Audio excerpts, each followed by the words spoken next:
Assalamu alaikum and good evening, my dear students, with a new review video of our previous class from Unit 1.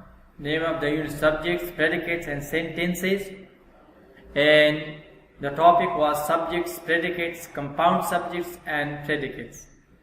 The pages 51-52.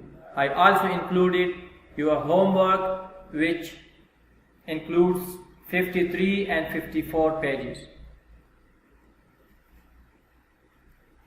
So we would start from 51 page, as we discussed in the class, that the purpose of this lesson to refresh in your mind the concept about subjects and predicate.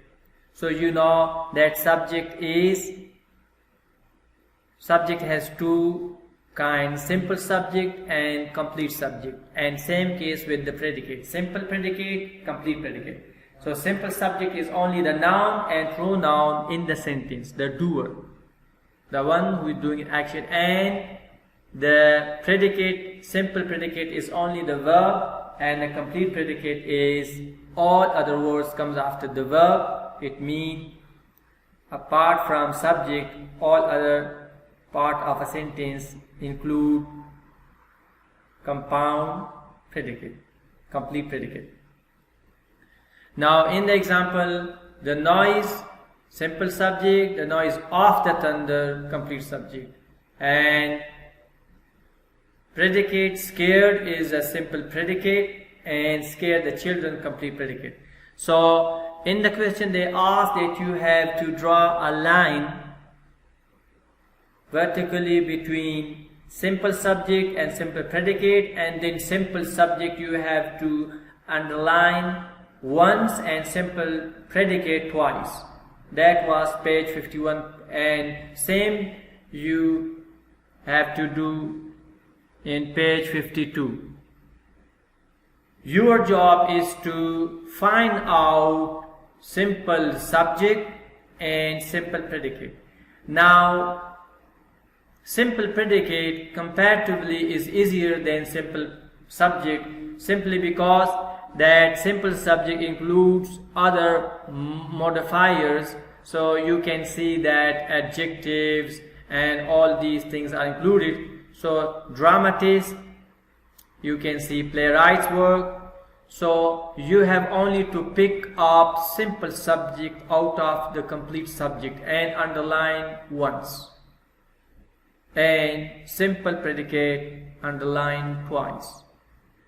Is, am, or all these helping words are also, if in the sentence is not a main verb, that would be simple predicate. Then in that case the helping verbs like is, am, are, or was and were, so they are the simple predicate. Moving to page number 53, which is about compound subject and compound predicates. Now compound words mean two or more than two. So compound subject mean two subject in one sentence having one predicate, and compound predicates mean two predicates in the same sentence having one subject in the same sentence.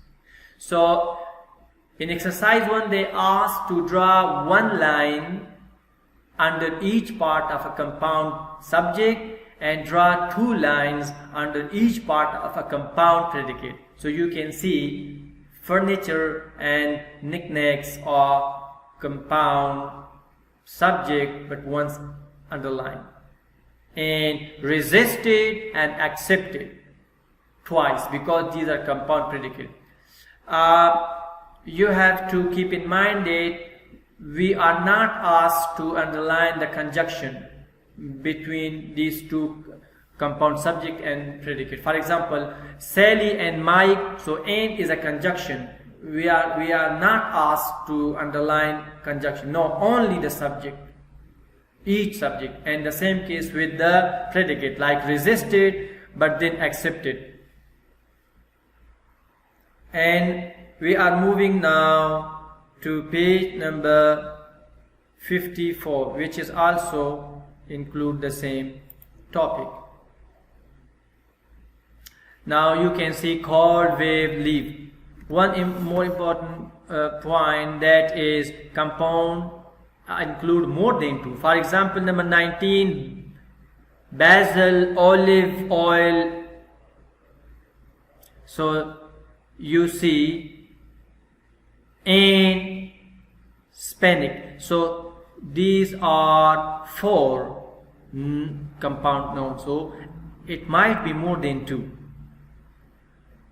Same case 23, John, Tom and Wing.